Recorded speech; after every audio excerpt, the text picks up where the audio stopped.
Hello and welcome to County Board Wrap Up, our deep dive into the issues from this month's County Board meeting. I'm your host, Kara O'Donnell, and we are chatting with, as always, County Board Chair Matt DeFerranti, as well as Vice Chair Katie Crystal. Thank you both for joining us today. Now let's get right to the big issue, which actually covers several items from the board meeting, and that is the idea of rethinking policing. Now, over the past year, there have been calls more than ever, not just here in Arlington, but nationwide, on police reform and just considering new ways to think about policing efforts. We had two ordinances come before the board this month that will now get public hearings, one on a civilian review board for the police department, and then one that will change part of the Arlington County Code specifically dealing with that failure to identify item.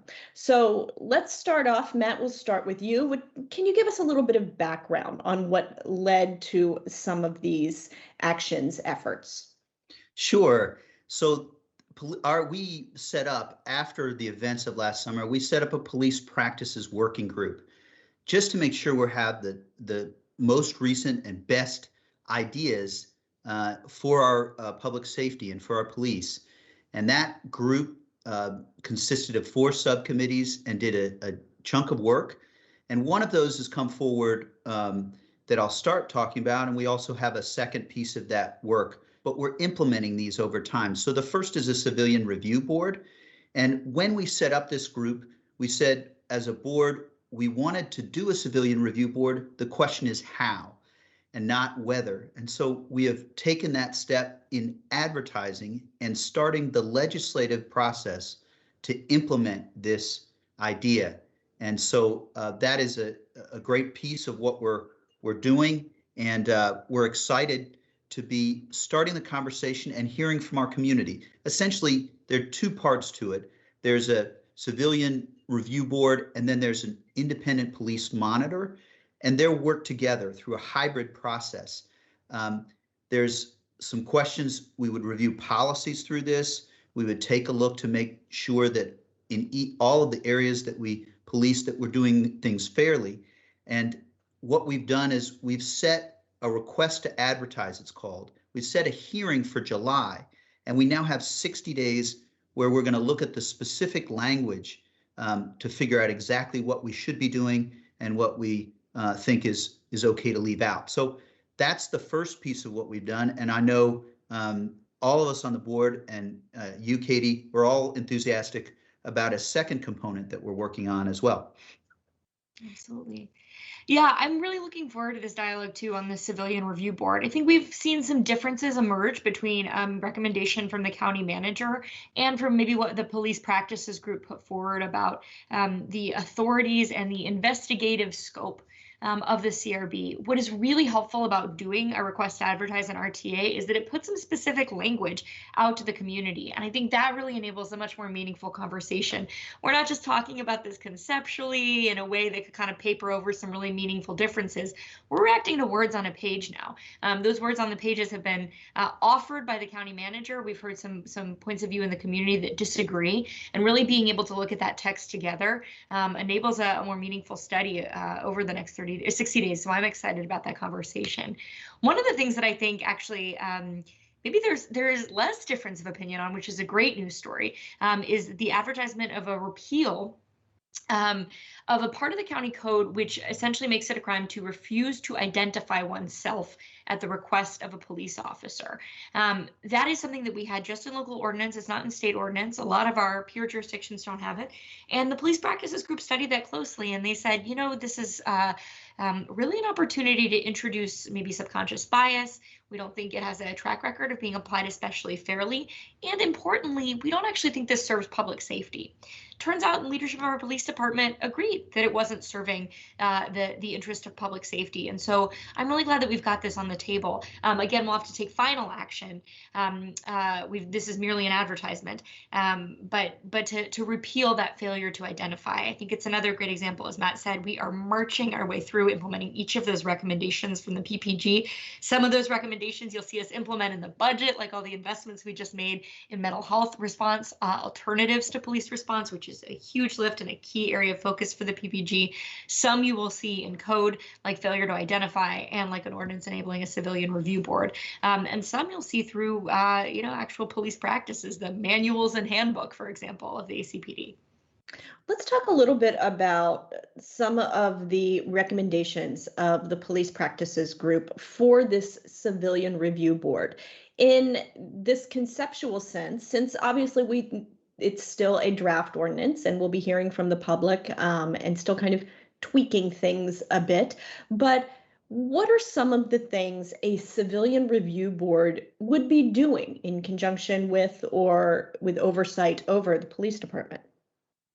Sure. So there's review of the data with respect to practices like, it could be practices like traffic stops to see who we're stopping and make sure that there's no implicit bias or concern there. There's also discussion of whether if after there's been an investigation, the role of this citizens group in looking at that investigation of particular instance with respect to use of force or severe misconduct. And there'll be a debate about the scope of investigations. So that's a second specific piece that is being considered. And then there's been much discussion regarding whether this review board should have subpoena authority. And there are provisions in this that allow for that authority in kind of focused circumstances. What we want to do is make sure that there's transparency and accountability. That is the next step of improving our public safety. Arlington, we have a history of being relatively safe. We have more than 240,000 or so individuals, and we have very few fatalities, but one fatality is too much.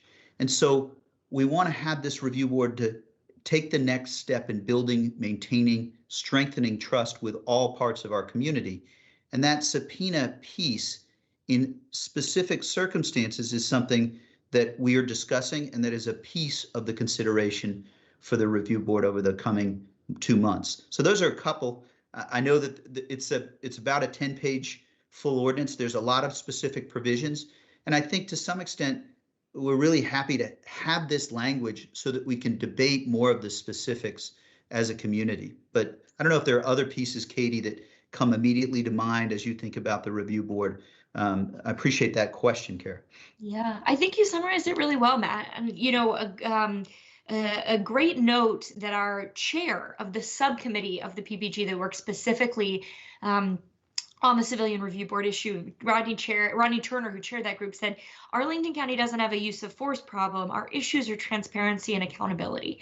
And so it is really, homing in on those being the things we want to solve and improve in Arlington. How do we structure a civilian review board that tackles those issues specifically? I think we've talked about subpoena power being an important piece of tackling those issues of transparency and accountability. And then again, that topic, exactly as Matt teed up, about the scope of their investigation.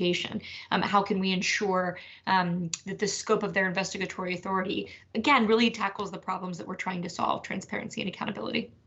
Well, on that note, Katie, I kind of wrap this up. What will this mean at the end of the day for our residents? Absolutely. One of the big things we've talked about a lot is residents being able to approach a civilian review board when they have concerns, whether that is a concern, as Matt said, this group will do policy reviews. So whether they have a concern about policy or if it's an individual complaint. And then again, that kind of gets into the specifics, how that complaint will be handled. That's one of the things very much up for dialogue and discussion. But this is an entity that residents, we hope, will feel like can represent their concerns, can thoughtfully hear them. In the same way that people have brought their concerns to the county board. I think, for example, about the dialogues we had last summer, are chokeholds legal in Arlington County, right? And so for us, I think we found a lot of value in being able to say they are not. Here are the places in our police manual, but really needing to surface that, and that they shouldn't be buried in a police manual somewhere that somebody has to go find on arlingtonva.us, right? Find the appropriate PDF and look it up. And so, I think having the Civilian Review Board and having the independent auditor monitor be able to do exactly that kind of work. We're getting good questions about policies. We're getting concerns about an individual incident, and we can be the front line to receive those complaints and help get answers.